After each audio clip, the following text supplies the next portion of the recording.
Reports are emerging that a rift is widening amid growing tension between Prince Harry and King Charles. It began with a document nobody outside the palace was supposed to see. A sealed directive quietly circulating through royal offices triggered a wave of panic among aides and advisors. At first, officials dismissed it as routine administrative housekeeping. But within hours, whispers spread through royal corridors that something unprecedented had happened. Harry and Meghan were once again at the center of a storm, and this time, there might be no way back. Before we go deeper into what this really means for the royal family, make sure to subscribe so you don't miss a single update. Reports suggest the first alarm was not raised by a newspaper headline or a public statement, but by a quiet movement inside the palace itself.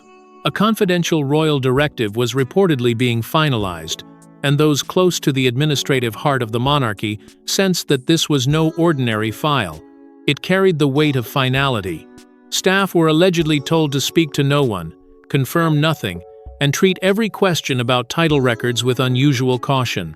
That silence only made the whispers louder. Royal commentators began noticing strange activity around official references, old records, and long-standing questions about Harry and Meghan's remaining connection to the crown. For years, that connection had survived scandal, distance, interviews, accusations, and exile. But now, insiders claimed the palace was asking the question it had avoided for too long. Could a royal title still stand when trust had collapsed? Behind closed doors, senior advisors were said to be pulled into urgent discussions, reviewing not just the legal meaning of titles, but their emotional power. Because this was never only about words before a name, it was about legitimacy. It was about access. It was about the last thread tying Harry and Meghan to an institution they had publicly challenged, yet still remained linked to in the eyes of the world. Media insiders whispered that these talks had been building for months, waiting for the right moment, the right authority, and the right signature. And above it all stood the one question nobody could answer with certainty. Had King Charles personally approved the move, or had the machinery of monarchy finally begun moving beyond private family pain? The palace said nothing. No denial, no explanation, no calming statement, just silence, heavy and deliberate, as if the crown itself was holding its breath before the strike. But the mystery surrounding the document only deepened when insiders began tracing its origins to a conflict that had been quietly growing for years. For years, many believed the royal divide had already reached its breaking point. Yet hidden beneath the public disputes and headline-making interviews remained one final connection linking Harry and Meghan to the institution they left behind. Few imagined that this remaining symbol of royal identity would become the focus of such a dramatic battle. Their exit from royal duty had once been presented as a closing door, a painful but finished chapter in the modern Windsor story. They stepped away from the daily demands of the crown, moved their lives across the ocean, and built a new identity far from the old rules of palace service. To the public, it looked final. The interviews, the accusations, the memoirs, the distance, the silence between brothers, all of it seemed to prove that the break had already happened. But inside royal circles, reports suggest one question never disappeared. What should happen when the title remains, even after the trust has been wounded? That question slowly became impossible to ignore. The remaining royal connection still carried power.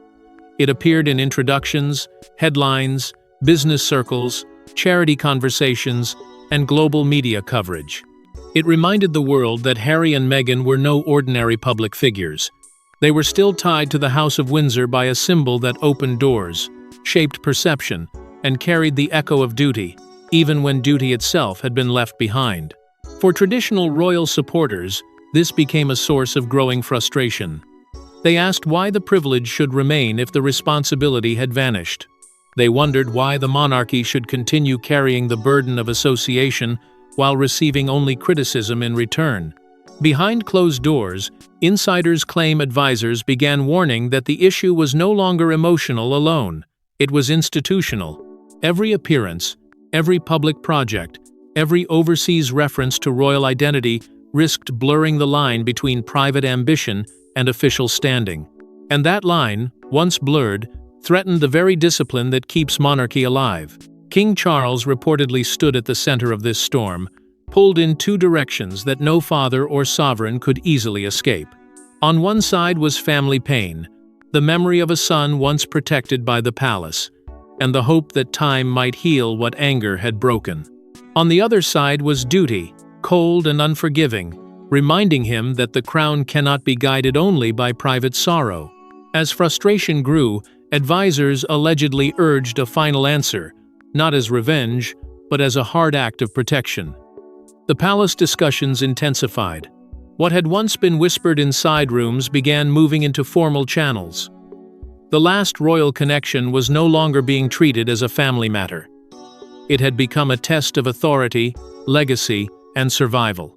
As pressure mounted behind closed doors, attention shifted toward a series of meetings that would change everything. The most important royal decisions are rarely made in public. According to Palace Whispers, a sequence of private meetings brought together senior advisors, constitutional experts, and trusted members of the royal household. What began as routine consultations soon evolved into something far more serious. Reports suggest the first discussions were careful, almost cautious, as if everyone in the room understood they were touching something dangerous. This was not simply about removing a word from a line of record. It was about the future meaning of royal identity itself. Senior officials were said to have reviewed years of concern, not in anger, but with the cold patience of an institution that rarely forgets. Every public interview, every overseas appearance, every use of royal connection outside official duty was weighed against one difficult question: how long could the crown allow confusion to remain? Legal advisors allegedly examined the boundaries of tradition, precedent, and authority, searching for the path that would cause the least damage while still delivering a final answer. But no path was easy. To act could ignite another public war. To wait could make the monarchy look weak. And in that tension, the palace reportedly began to divide between caution and command. Prince William's future role was quietly considered, because this decision would not only shape Charles's reign, it would cast a long shadow over the monarchy William would one day inherit. Insiders whispered that he understood the burden clearly. The crown could not become a symbol people used when useful and rejected when inconvenient.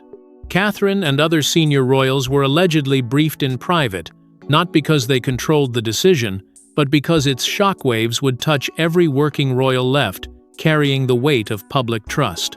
Their service, their discipline, and their silence stood in sharp contrast to the noise surrounding the Sussex divide. That contrast became impossible to ignore. The more advisors discussed the consequences, the more the matter seemed to sharpen into a single brutal reality. Inaction had become a decision of its own. If the palace did nothing, critics would say it had accepted the confusion. If it moved, opponents would call it cruel. Either way, pain was waiting. But monarchy has survived for centuries because it understands something ordinary families often cannot accept. Sometimes, survival demands emotional sacrifice. As the meetings continued, the mood reportedly hardened. What began as discussion slowly became direction. The question changed from whether something should be done to how carefully it could be executed. And from that moment, momentum began moving toward a decisive outcome, one that would test family loyalty, public patience, and the king's own strength. Yet while advisors debated policy and precedent, another force was quietly shaping the final decision. No decision carried greater emotional weight than the one reportedly facing King Charles himself. The issue was no longer simply about titles or protocol. It had become a painful clash between family bonds and royal responsibility, a conflict that seemed destined to leave lasting scars. For Charles, according to Palace Whispers, this was not a cold signature waiting at the end of a file. It was a wound reopening under the pressure of duty. Harry was not just a name inside a briefing folder. He was his younger son, once protected by the same institution he later accused, once embraced by the same family he now stood apart from. That history made every recommendation heavier. Advisors could speak of order, precedent, and public trust, But a father still had to carry the ache beneath the crown, and that is where the conflict became almost unbearable. Reports suggest Charles was warned that delay might only deepen the crisis. The monarchy had survived abdication, scandal, divorce, public anger, and bitter family fractures. But each crisis had taught the same lesson: uncertainty is dangerous. When royal identity becomes unclear, the public begins to question the system behind it. Senior advisors allegedly pressed this point with increasing urgency. They argued that the institution could not remain trapped between private compassion and public confusion. The crown had to know where service ended and personal freedom began. Yet family memory stood in the way. Charles understood the cost of royal rupture better than most. He had lived through the pain of broken marriages, public judgment, and the shadow of choices that followed him for decades. Now, with his own health challenges adding pressure to the reign, the issue seemed to carry a sharper edge. Insiders claimed there was a quiet fear that waiting too long would leave the burden for William, forcing the next king to handle a wound that belonged to this era. That possibility reportedly changed the mood around the palace. What had once been postponed out of hope was now being treated as unfinished business. Comparisons were made to earlier royal crises, not because the situations were identical, but because the lesson was the same. The monarchy survives only when the institution is placed above emotion. The final recommendations presented to Charles were said to be firm, careful, and devastating. They did not ask him to stop loving his son. They asked him to separate love from authority. That was the brutal heart of it. A father could mourn the distance, but a king had to protect the crown. And as the palace machinery tightened around that truth, the decision moved from painful discussion to unavoidable action. When the recommendation finally reached the king's desk, events began moving faster than anyone expected. Then came the moment that reportedly changed everything. Behind closed doors, with only a handful of trusted officials aware of what was unfolding, the long-rumored directive was allegedly approved. Within hours, royal insiders were describing the move as one of the most consequential actions of Charles's reign. Reports claim the final authorization did not arrive with noise, anger, or public warning, but with the quiet force that has always made palace power so chilling. A decision was made, and once made, it began moving through the royal machine with unforgiving speed. Departments that had been waiting in silence allegedly received instructions. Records were reviewed. Language was tightened. Staff were prepared for the storm that would follow. The palace, so often accused of moving slowly, suddenly seemed to act with the sharp precision of an institution that had already planned every step. But what made the moment so explosive was not only the alleged approval itself, it was the meaning behind it. If the directive truly marked the removal of Harry and Meghan's final royal title connection, then this was not a minor adjustment. It was a line drawn in royal stone. For supporters of the monarchy, it signaled discipline, clarity, and the end of years of uncertainty. For critics, it looked like punishment wrapped in protocol. And that divide erupted almost instantly. Media outlets scrambled to confirm what had happened. Commentators searched for clues in official records, palace wording, and carefully timed silence. Royal observers reacted with shock, not because tension with the Sussexes was new, but because finality always feels different when it becomes real. Staff were reportedly instructed on how to handle public inquiries, repeating cautious language while refusing to feed the fire. Yet silence, once again, became its own message. Around the world, headlines began turning the alleged decision into a global drama. Supporters argued that the crown had finally protected itself from confusion. Critics asked why such a severe move was necessary now. Some saw Charles as a wounded father forced into a brutal act of duty.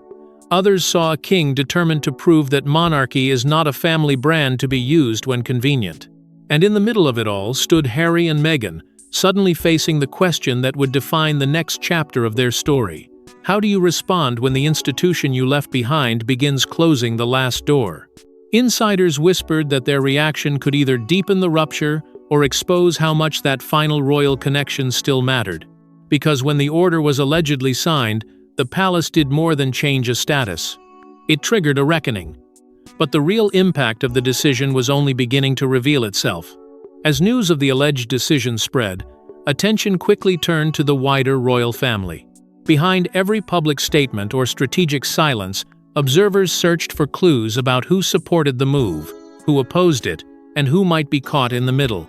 Reports suggest the palace atmosphere became tense almost instantly, not because every senior royal was surprised, but because everyone understood what such a move would mean.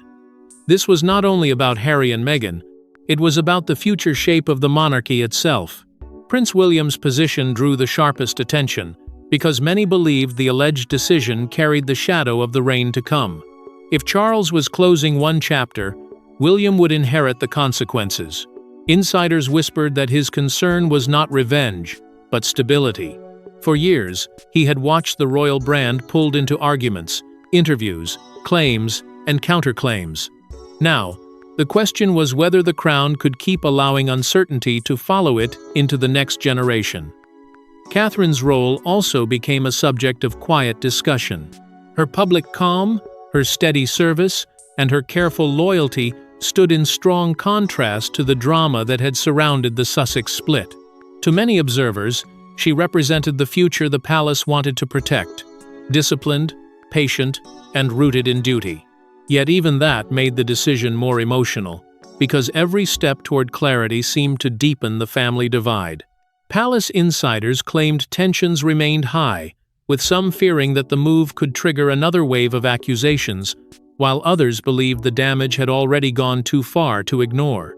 The media quickly began examining what this meant for royal relationships. Would Harry see it as betrayal? Would Meghan frame it as proof of rejection? Would Charles be remembered as the father who cut the final cord, or the king who finally chose the institution over endless uncertainty? These questions spread fast, turning silence into suspicion and hesitation into headline fuel. Public debate grew sharper by the hour. Supporters praised the monarchy for drawing a firm line. Critics warned that the decision could make reconciliation almost impossible. But inside the palace, the deeper fear was different. Royal unity was facing another test, and this time, the test was not whether the family could smile through tension. It was whether the institution could survive when personal pain and public duty stood on opposite sides of the same locked door.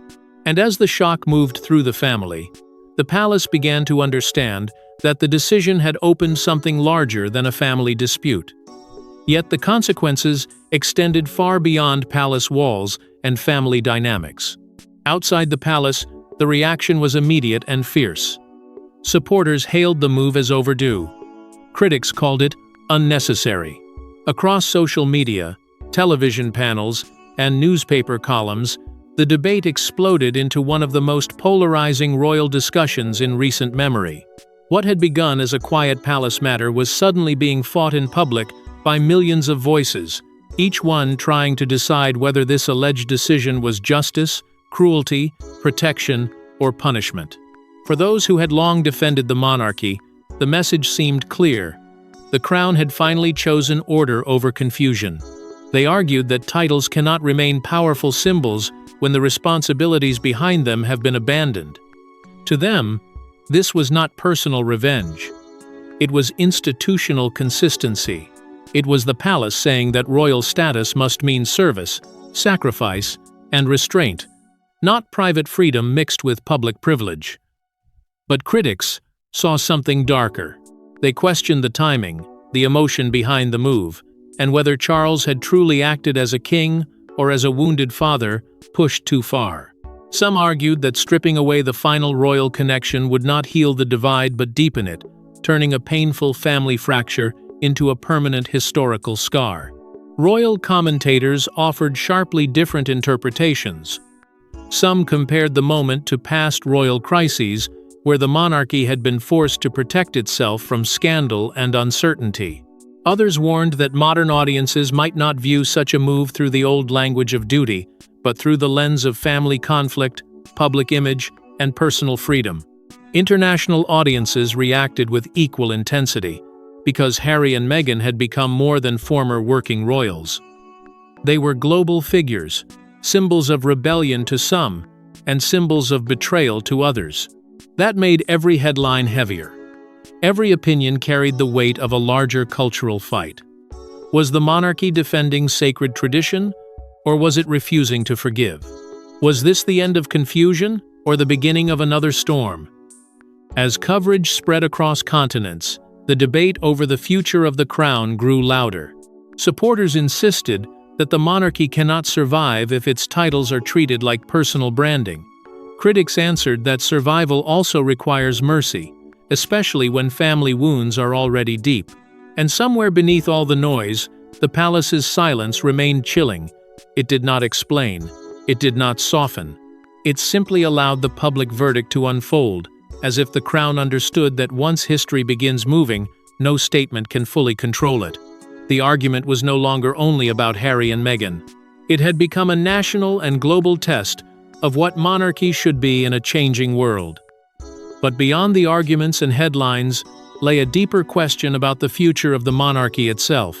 If reports prove true, historians may one day look back on this moment as the final chapter in one of the most dramatic royal sagas of the modern era.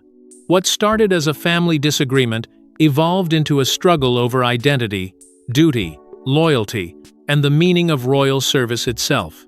Harry and Meghan's journey had once been filled with promise, celebration, and hope for a modern royal future. But over time, that promise turned into distance, then conflict, then a divide so deep that even the language of family could no longer hide the damage. Their departure from royal duties was supposed to create freedom. Instead, it left behind a question that followed them across every headline. How close could they remain to the crown while standing outside its rules? That question now sits at the center of Charles's legacy. If he truly approved such a final step, then his reign may be remembered not only for illness, transition, and personal pain, but for a hard act of royal discipline. He may be seen as the father who suffered privately, yet the king who understood that monarchy cannot survive on emotion alone. For William, the impact may be even greater. The future king would inherit a clearer but colder institution, one where titles are tied more firmly to duty, and where loyalty is no longer assumed simply because of blood. That lesson cuts deeply. Personal freedom has power, but royal status carries a price.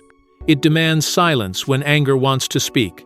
It demands restraint when pride wants to fight. It demands service when comfort would be easier. And that is why this alleged decision feels bigger than Harry and Meghan. It is about whether monarchy can adapt without losing its soul. In a modern world that questions every privilege, every title must carry meaning. If it becomes only a symbol of fame, it weakens.